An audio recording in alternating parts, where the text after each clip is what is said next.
Hospitals cradle life and death in their sterile embrace. But within the labyrinth of St. Mercy's General, a different kind of pulse thrums, one that beats in the silence between security camera frames, where a shadow has walked unchecked for decades. The grainy footage flickered across the monitor, casting a sickly glow over Jonah Carter's face. His shift had ended 3 hours ago, but the timestamp on the video held him captive. March 14th, 2012, 2:17 a.m. The third-floor hallway, empty save for the flicker of a faulty fluorescent light. Then, movement. A shadow elongated against the wall, limbs too spindly, posture too deliberate. It paused outside room 317, where oncology nurse Clara Nguyen had been found with a syringe of air lodged in her heart. Accidental overdose, the report had said. Jonah's throat tightened. He'd seen that silhouette before. Jonah wasn't supposed to dig, a washed-up detective turned night watchman. He'd taken the job to escape the guilt of a botched case. A serial killer who'd preyed on nurses in the 90s, nicknamed the surgeon for his precision with a scalpel. The killer had vanished. But Jonah's failures hadn't. Now, hunched in the security office, he cross-referenced dates. Clara's death. 2 others in 2008 and 2015. All staff. All in isolated wings during night shifts. All ruled misadventure. He rewound the 2012 tape. The shadow's head tilted as if listening before it melted into room 307. A knock made Jonah jump. Dr. Ethan Voss, chief of cardiology, stood in the doorway, his lab coat crisp. Working late, Mr. Carter? Voss was a hospital legend. Charismatic, brilliant, the face of St. Mercy's donor campaigns.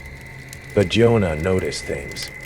The way Voss's left thumb twitched. A tremor had seen in the footage. The vintage scalpel set on his desk, displayed like a trophy. That night, Jonah broke into records. Voss's employment file was pristine, except for a 2-year gap in 1995. 1997, the height of the surgeon's spree. In the morgue, he found Clara Nguyen's autopsy photos, the injection site, a perfect vertical incision, invisible unless you knew to look, the surgeon's signature. Jonah planted a camera in Voss's office. The feed showed Voss at his desk, humming as he sterilized a scalpel. At 1:43 a.m., he stood, adjusted his tie, and left.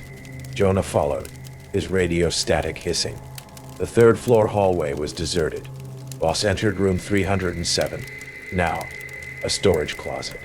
Jonah's breath fogged the air as he pressed his ear to the door. Click, a hidden latch. Inside, a narrow staircase led downward. The walls were lined with Polaroids. Nurses, orderlies, a janitor, all smiling in their staff eyes, all marked with red X's. The basement was a gallery of horrors. Surgical tools gleamed under UV lights. A freezer hummed, its glass door frosted with names. Clara, Marco, Lena. Jonah's flashlight trembled over a corkboard. Newspaper clippings detailed the surgeon's kills. Pushpins marked St. Mercy's. You're more observant than the others. Voss stood in the doorway, scalpel in hand.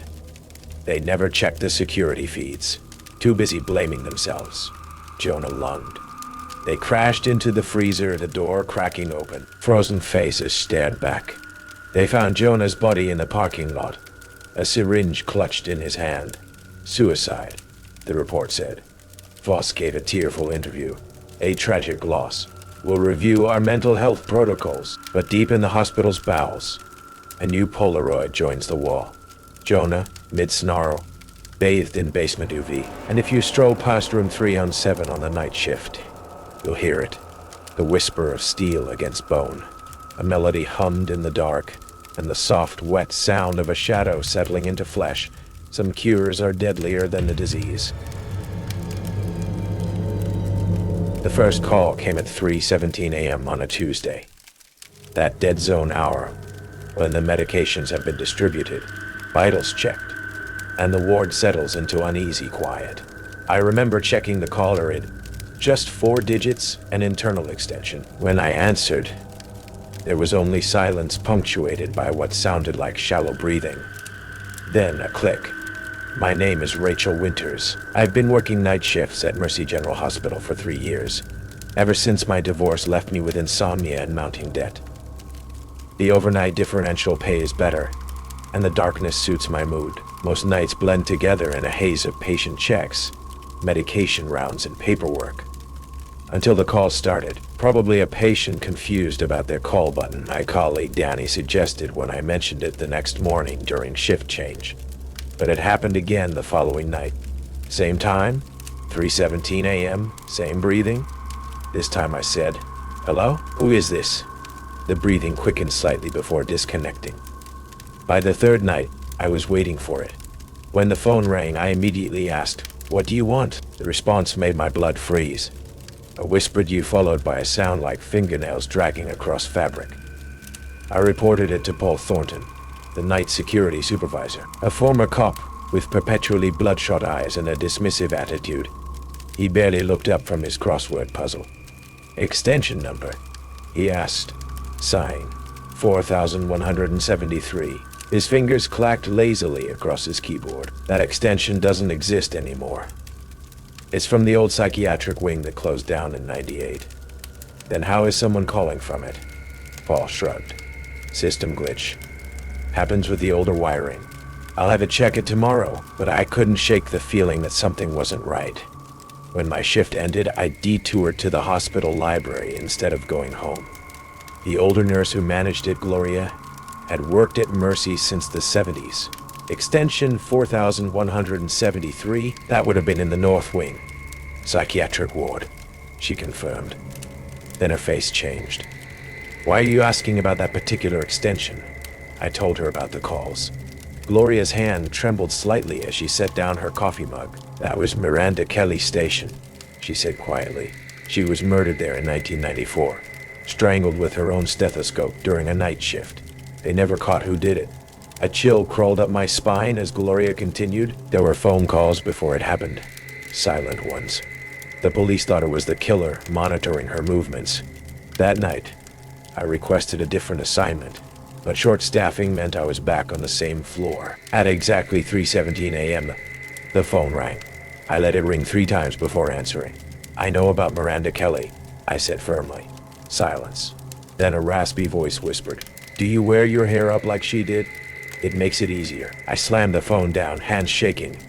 When I looked up, the hallway outside the nurse's station stretched empty in both directions, the fluorescent lights creating alternating pools of harsh brightness and shadow. The next morning, I approached hospital administration about the calls. They were sympathetic but unconvinced. That wing's phone system was physically disconnected years ago, the IT director explained. "It's impossible to receive calls from there." When I opened my locker after that shift, a small white envelope fell out. Inside was a Polaroid photo of me asleep in my apartment, my bedside clock clearly showing 3:17 a.m. on the back, written in cramped handwriting. "Night shift nurses should lock their windows." I went straight to the police. Detective Allison Rivera took my statement, her dark eyes calm but concerned. "We'll check the hospital records for anyone who worked there during the Kelly murder and cross-reference with current employees," she promised.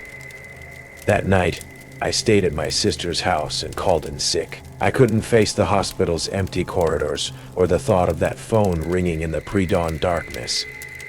2 days later, Detective Rivera called. "We found something. Can you come in?"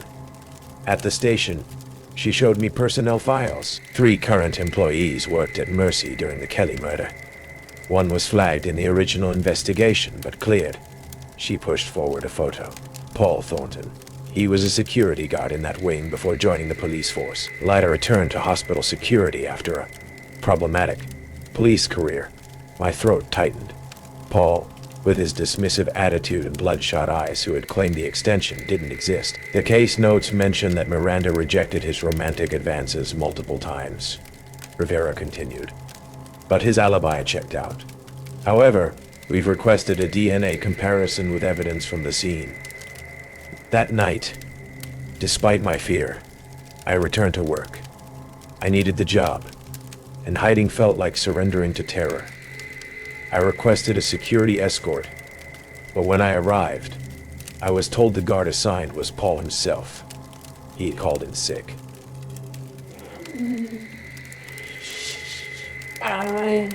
He had called in sick. The shift passed in tense silence. No calls came at 3:17 a.m. By 5:00 a.m., I had started to relax slightly. The medication room door clicked shut behind me. When I turned, Paul stood there, his security uniform immaculate, eyes clear for once. "You've been asking questions," he said flatly. My heart hammered. The medication room had no other exit. The nearest nurse was 2 hallways away. "The police are looking at you for Miranda's murder," I said, trying to keep my voice steady while reaching slowly into my pocket for my phone. Paul's laugh was hollow. "I didn't kill Miranda. I loved her." He stepped closer, but my father did. He stepped closer, but my father did. He worked maintenance here, had access to every room, every phone. He thought she had corrupted me. His voice broke slightly. "I've spent 25 years protecting his secret. He died last month. Pancreatic cancer." He pulled something from his pocket, a small white envelope identical to the one from my locker. "I found this in my father's things. It has your name on it. He must have been watching you before he died." My fingers trembled as I opened it. Inside was another Polaroid, this one yellow with age. It showed Miranda Kelly at her nurse's station, looking up startled at the camera. The clock on the wall behind her showed 3:17 a.m. "I've been trying to warn you," Paul whispered. "The calls were me, but the photos weren't." The hospital PA system crackled to life. "Impossible at this hour," and a raspy voice echoed through the empty corridors. "Like father, like son." The lights went out, plunging us into darkness. I fumbled for my phone's flashlight, illuminating Paul's terrified face. From the hallway came the unmistakable sound of squeaking wheels, a maintenance cart slowly approaching the medication room. "He can't be here," Paul whispered. "He's dead." I watched them bury him. The door handle began to turn slowly. In the beam of my flashlight, a folded piece of paper slid under the door. I picked it up with shaking hands. It contained just 4 words. "The wrong nurse died." The lights flickered back on. The hallway outside was empty. No maintenance cart, no shadowy figure, just the empty corridor and the distant beeping of patient monitors. The police arrested Paul Thornton that morning based on new DNA evidence linking him, not his father, to Miranda's murder. Detective Rivera explained that the partial fingerprint on the Polaroid in my locker matched Paul's perfectly. There was never a father working maintenance, she told me. Paul created an elaborate delusion. The hospital has no record of a Thornton in maintenance during that period. I nodded numbly, but something still doesn't make sense. If Paul left the photo in my locker, who called the hospital PA system during our confrontation? Who slid that note under the door? I requested a transfer to day shift immediately. It was approved without question. But yesterday, as I was leaving at the end of my first day shift, my phone rang. Unknown number. When I answered, there was just breathing, then a whisper. Day shift nurses should lock their doors too. I changed my number this morning, but I can't shake the feeling that 3:17 a.m. will come regardless. And someone will be watching when it does. The Maplewood Inn was the kind of roadside hotel people barely noticed. Just another aging sign flashing vacancy on a lonely highway in Indiana. It wasn't glamorous, but for Elena Carter, it was a paycheck. A quiet night shift, a place where nothing ever happened. At least that's what she thought. Until she noticed room 13. It was always booked. Always paid for. But never, ever occupied. Last week, it happened again. A guest had checked in, and now they were gone. At 2:17 a.m., Elena's fingers drummed against the counter as she checked the system log. Room 13 was still marked as occupied. but there was no keycard activity, no checkout records. Her stomach tightened. She grabbed the master key and made her way to the dimly lit hallway. Room 13. The number gleamed on the plaque. She knocked. Silence. Housekeeping. Still nothing. She swiped the card and pushed the door open. Inside, the bed was untouched. No luggage. No signs of a guest. Except for one thing. A Polaroid photo, taped to the bathroom mirror. She stepped closer. It was a man in a hotel uniform, and beneath it, scrawled in fading ink, "He worked here last. Where is he now?" Elena's pulse hammered as she rushed back to the front desk. She pulled up the staff records. No name, no file. The man in the photo had no history in the system. But she checked old security footage, and there he was, working the night shift. Then, gone, replaced by another night worker, and another. All of them vanished. Their last shift, a night where room 13 was booked. Her breath came shallow and fast. She pulled up last night's security footage. The guest who checked in, there was no footage of them at all. No face, no arrival, just a blank entry in the system. Someone was booking this room for ghosts, or something worse. Elena returned to room 13, stomach churning. Something was off. Her flashlight flickered as she stepped inside. She scanned the empty walls. Then she crouched by the bed frame, and her fingers brushed against something cold. A handle, a trapdoor. Her breath caught. She lifted it slowly. A crawl space yawned beneath the floor. And inside, Polaroids, dozens of them, all night shift employees, their faces terrified. Most of them had wide, pleading eyes. One photo stood out, a woman with dark hair, a tired smile.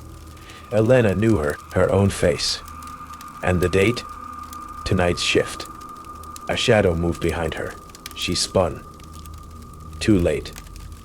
A hand clamped over her mouth. The last thing she saw? The reflection in the bathroom mirror. A man in a hotel uniform, his name tag scratched out. And in his hand, a camera. The next morning, the hotel manager arrived. Elena's station was empty.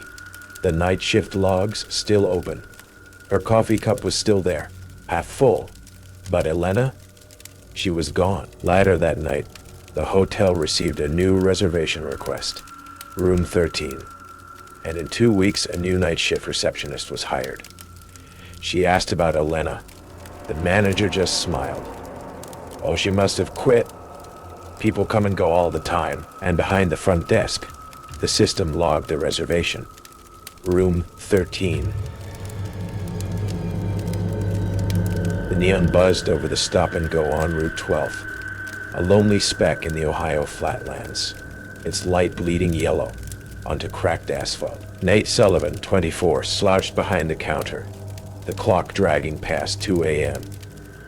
He'd been night clerk here for 8 months, lanky, quiet, with a mop of dark hair and a nervous tick in his left eye from too much coffee. The place was a dump.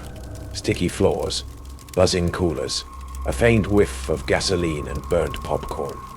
Tonight, though, the air felt off. Stale, heavy, like it was waiting. He was restocking smokes when the bell chimed. Same guy, every night for weeks. Tall, late 40s, broad shoulders under a worn Carhartt jacket, face shadowed by a trucker cap. Nate dubbed him Tape Man in his head. Always bought the same, duct tape, work gloves, a cheap shovel from the hardware aisle. Toe night, he shuffled in, boots scuffing, and dumped the haul on the counter. His hands were rough, knuckles scarred, nails chipped. Hands that seen work. Evening, Nate, he rasped, voice low and dry, like wind over gravel. Nate forced a grin, bagging it up. Same old, huh? The guy, Roy, had let slip once, nodded, eyes glinting under the cap, sharp and unreadable. Nate's tick flared. Roy knew his name from the tag, sure, but it always sounded wrong coming from him, like a claim. The register beeped, and a faint hum started. Low, steady, from the back cooler, cutting through the quiet. Roy paid cash, exact change, and left, the bell clanging behind him. An hour later, sweeping the lot, Nate spotted it. A receipt snagged under the pump, crumpled and damp. He unfolded it. Duct tape, gloves, shovel. Roy's order, but smeared with a rusty stain. Blood, maybe. And scrawled at the bottom in jagged ink, Nate. His stomach dropped. The hum grew, louder, insistent, vibrating the glass doors. He shoved the paper in his pocket, eyes darting to the dark fields beyond. Next night, Roy was back, same time, same buy. Nate's hands shook as he rang it up, the hum pulsing in his ears. Lose something yesterday, he blurted, voice cracking. Roy paused, mid-counting bills, and tilted his head. Slow, deliberate. You find it, you keep it, he said, a smirk curling his lip, showing teeth yellowed and uneven. He grabbed the bag and walked out, boots thudding, leaving a whiff of sweat and motor oil. Sleep dodged Nate after that. He locked up at 5 a.m., the receipt burning a hole in his drawer at home. The hum stuck with him, mechanical, off rhythm, like a fan blade hitting something soft. He Googled Roy, nothing solid, but a news blip from 9 caught his eye. Local man questioned in hiker's disappearance, released. No photo, just a name. Roy Tanner. Roy Tanner. Nate's tick went wild. Tanner lived 10 miles out, a shack off the highway. Third night, Roy rolled in, cap low, but his jacket sleeve was torn, dark stains crusting the cuff. Nate's mouth dried up. Rough day? He mumbled, scanning the shovel. Roy chuckled. Low guttural, a sound that crawled up Nate's spine. You could say that. He paid, lingered, then leaned in, breath hot with tobacco. You're a good kid, Nate. Stay that way. The hum spiked, harsh, rattling the shelves. As he left, a single glove dropping by the door. Nate waited till Roy's tailites faded, then grabbed the glove. Leather, stiff, flecked with red. He locked the store, heart slamming, and drove to the sheriff's outpost, 10 minutes away. The deputy, Hank, a grizzled vet, took the glove, the receipt, Nate's story. Tanner's a creep, all right. We'll check it. Nate crashed at home, the hum echoing in his skull, a relentless drone. Next shift, he was jumpy. Every headlight a threat. At 3 a.m., the bell rang. No Roy, just a guy in a hoodie, twitchy, buying gum. Nate relaxed until the guy slid a folded note across the counter. He said, "Give you this." Nate unfolded it. Blank except Nate in that same jagged scrawl, smeared with a fresh red thumbprint. The hum roared. Louder, closer, and the lights flickered, plunging the store into shadow. He bolted to the back, grabbing a tire iron when the cooler door creaked. Slow, heavy, swinging open, Roy stepped out. Cap gone, face gaunt and scarred, shovel in hand. "Told you to stay good," he growled, voice thick with menace. Nate swung. The iron cracked Roy's shoulder and he stumbled, shovel clanging. Nate ran, hitting the panic button, tires squealing as he peeled out in his truck. Cops swarmed Tanner's shack by dawn. Duct tape, gloves, shovels, and a crawl space with blood-stained tarps, bones too small to ID yet. 3 missing locals tied to him, all night travelers. Roy vanished. Truck gone, no trace. Nate quit, moved to Cleveland, but the story flipped last week. A regular at his new diner job. Quiet, scarred, always in a cap. Watched him close up, lingering by the door. Last night, Nate found a shovel leaning on his truck, receipt tucked under the blade. "Missed you, kid." Roy's not done. He's just changed the game. The overnight shift at Sweet Surrender Bakery was usually Mark's sanctuary, a solitary realm of whirring mixers, the rhythmic clanging of baking trays, and the comforting, almost magical aroma of yeast blooming and sugar caramelizing. Mark, a man whose calloused hands possessed an intimate knowledge of flour and sugar, a gentle giant in a flour-dusted apron, usually hummed softly to the oldies station as he methodically prepped the morning sourdough loaves. Routine, familiar, safe. These were the anchors of his quiet life. Tonight, however, an unsettling silence seemed to cling to the bakery, a stark contrast to the usual mechanical hum and his own quiet melodies. The air felt heavy, expectant, as if holding its breath.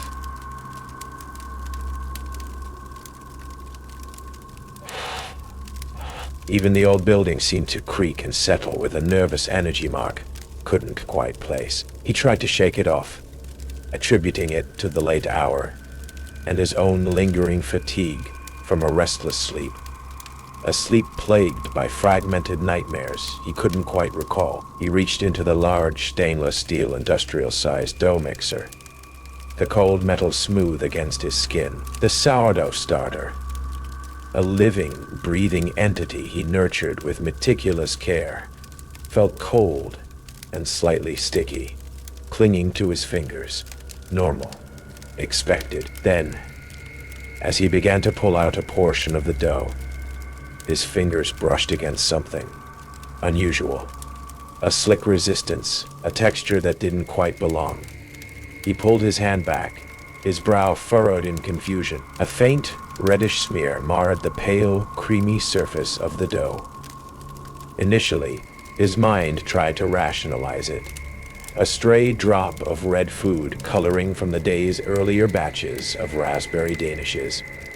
But the color, it was too deep, too earthy, too organic.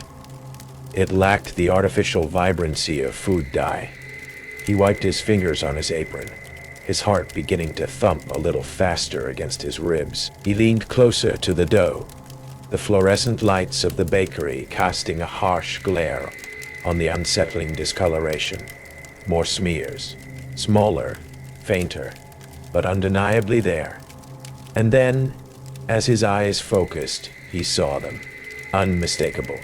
Fingerprints, deeply pressed into the unbaked mass. The delicate whorls and ridges starkly defined against the pale dough. Not his prints. He knew his own hands, the rough texture, the slight bend in his left index finger. Showing angel and Ron, or are you? These were smaller, more delicate, undeniably belonging to a woman's hand. A wave of nausea washed over him, a cold knot tightening in his chest. Who else had been in the bakery? He was meticulous about locking up, about being the only one on the overnight shift. He quickly checked the back of the bakery, the delivery entrance, locked tight, the heavy deadbolt firmly in place. Just as he'd left it when he arrived hours earlier, the front door bolted from the inside. Every window latched. He was the only one with the overnight key. A key that never left his possession. It was impossible.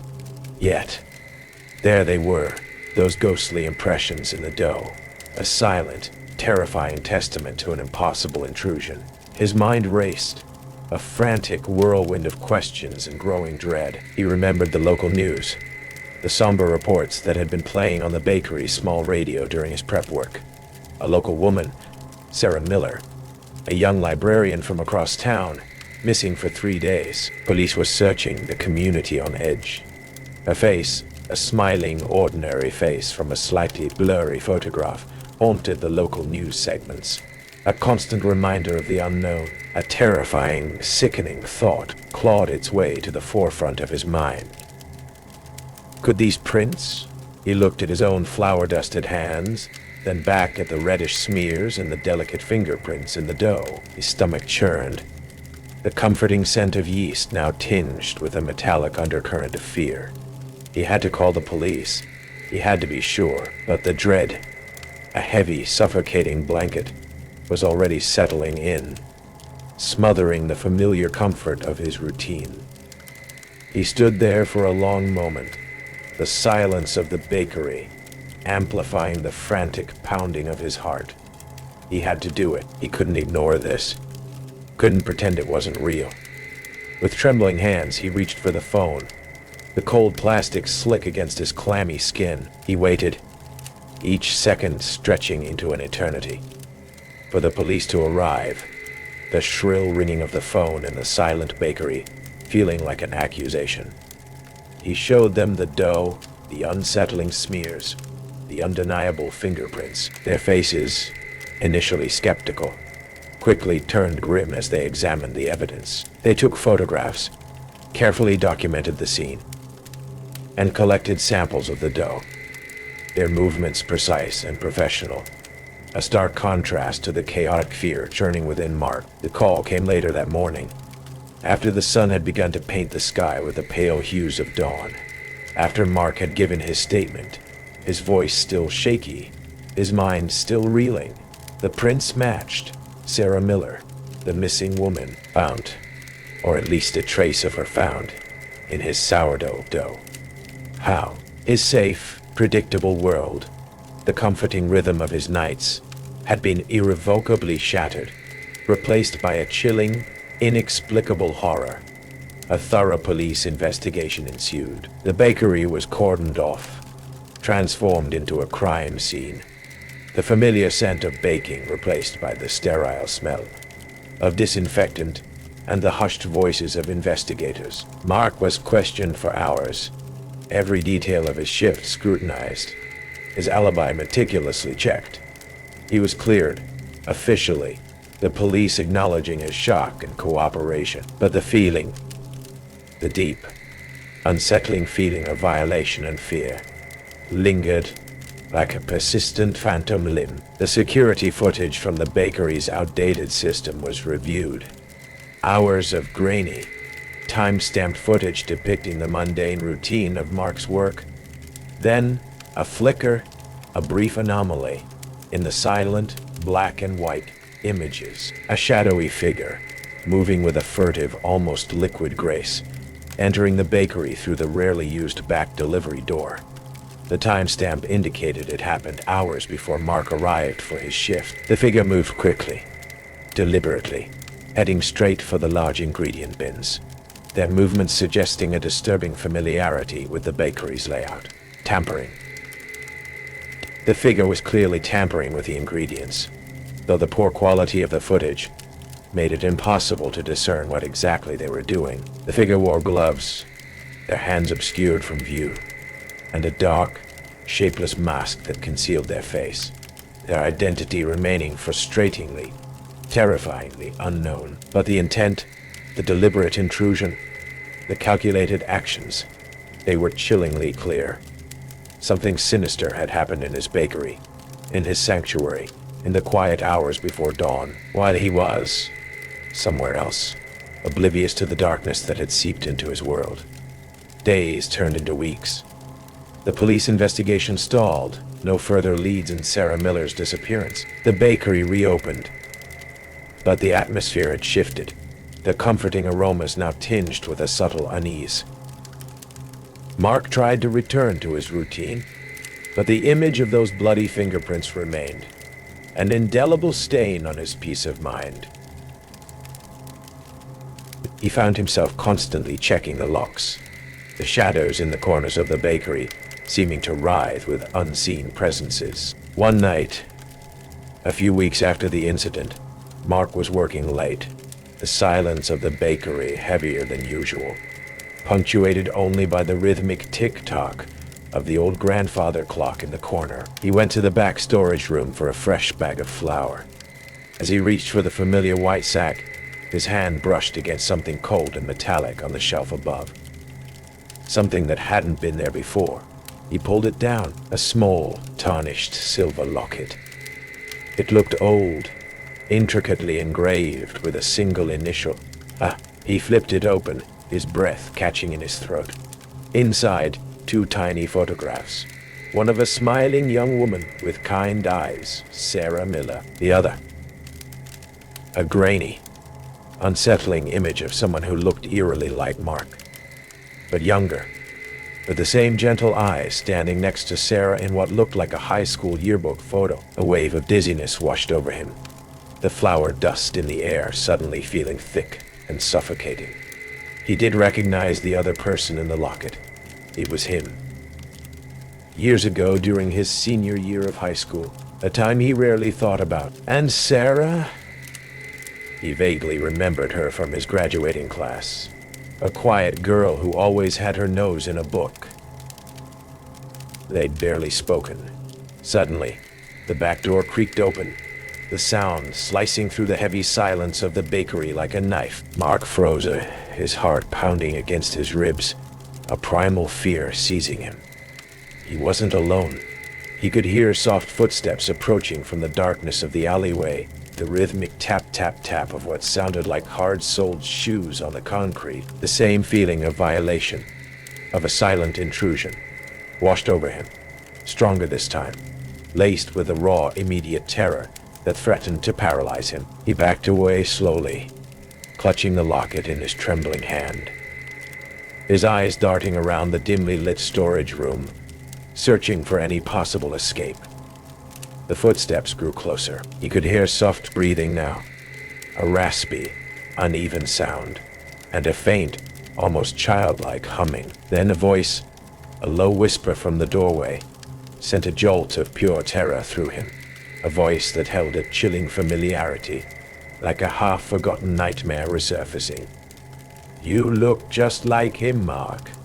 Just like my sweet, sweet Aaron." A figure emerged from the shadows, their face still partially obscured by the dim light, but the glint of something sharp and slender in their gloved hand was unmistakable. Mark's blood ran cold as he finally recognized the voice, a voice he hadn't heard in years, a voice that belonged to a troubled classmate from high school, Aaron's twin sister, a girl named Alice. He remembered the rumors, the whispers after Aaron's sudden, tragic death years ago.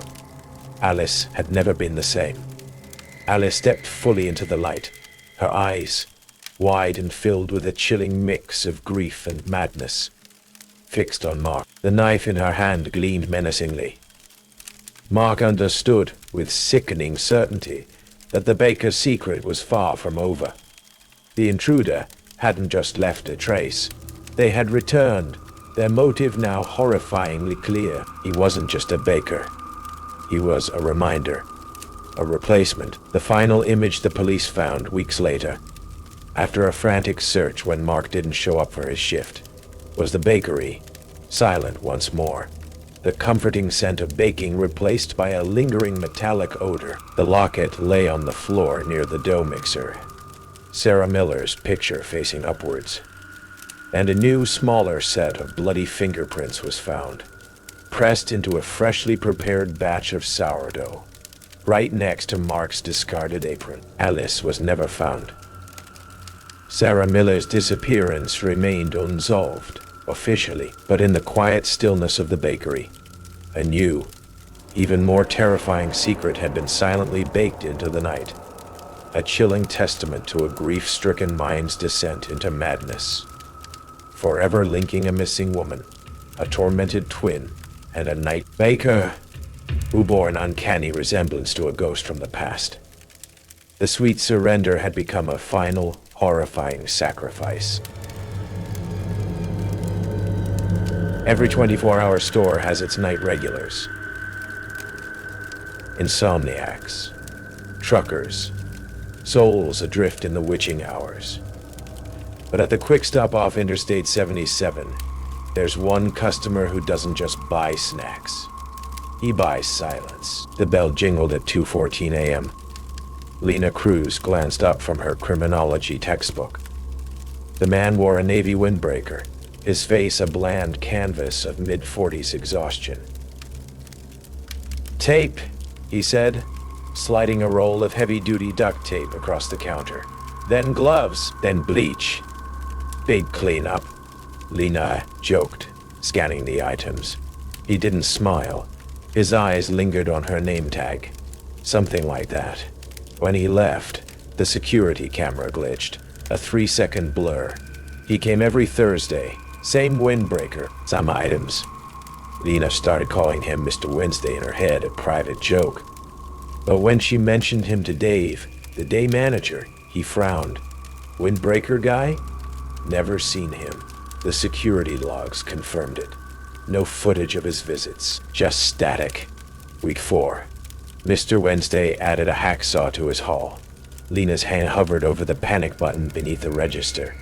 Cutting through some tough stuff, his gaze flicked to the parking lot where a white van idled. You ever think about how easy it is to disappear? The bell jingled. The van was gone. Lena Googled missing persons, Interstate 77. Sarah Mullins, 22. Last seen at gas station. Destiny Cole, 19. Disappeared after night shift. Anna Torres, 24. Vanished en route to Columbus. All young women. All near quick stops. She printed their photos, pinned them in the stockroom. Next Thursday, Lena swapped the duct tape with a GPS tracker from her brother's bike. When Mr. Wednesday paid, his fingers brushed hers. Cold. Waxy. You're curious, he said. That's dangerous. The tracker led to a storage unit on Route 9. Lena called the cops from a burner phone. Inside Unit 114. Soundproof panels, a drain in the floor. Polaroids taped to the wall. Women bound and gagged, their eyes wide with recognition. Lena's photo was the last, circled in red. Behind her, a van door slid open. Detective Hayes found Lena's car at Quick Stop, engine running. The storage unit was scrubbed clean. But beneath the drain grate, they found strands of hair dyed cherry red. Lena's signature color. Mr. Wednesday's name was Carl Evers, a long-haul trucker. His manifest listed deliveries to every quick stop with a missing girl. The news called it a victory. 7 women rescued from a bunker in Ohio. Carl got life without parole, but Lena's textbook remains in the quick stop stockroom, open to a highlighted passage. Serial predators often work in pairs. The new night clerk at the quick stop hears it sometimes. A jingle at 2:14 a.m. The shadow of a windbreaker in the snack aisle. And on the counter, a single roll of duct tape, damp with condensation. Some customers don't need receipts. They leave reminders. The Orpheum Theater's night shift is just me and the ghosts. Not real ghosts, just the creaking joints of a 103-year-old building settling into its foundation, and the echoes that follow me through empty corridors. I've been the overnight maintenance man here for 6 years. I know every squeaking floorboard, every temperamental lock, every hidden corner where the day crew stashes contraband cigarettes. My name is Marcus Webb. Until 3 weeks ago, I was simply the invisible man who kept the theater running. Now I'm the primary witness in what police are calling one of the most disturbing cases in local theater history. It started during the final week of Macbeth. The production had generated significant buzz. Not for its artistic merits, but because director Graham Thorne had cast rising Hollywood star Elias Carter as the lead. Critics called it stunt casting. Audiences didn't care. They just wanted a celebrity selfie. The show sold out its entire run. On the final Friday performance during Act 3's famous banquet scene where Macbeth confronts Banquo's ghost, something went wrong. Carter, mid-monologue, dropped his prop dagger, clutched his side, and stumbled off stage. The audience initially thought it was directorial innovation. The other actors froze, uncertain. The curtain dropped prematurely. When stage manager Vicky Lee went to check on Carter, he was gone, vanished completely. The backstage door was ajar, but security cameras showed no one exiting. His phone, wallet, and street clothes remained in his dressing room. Police found small blood droplets leading to the loading dock. Then nothing.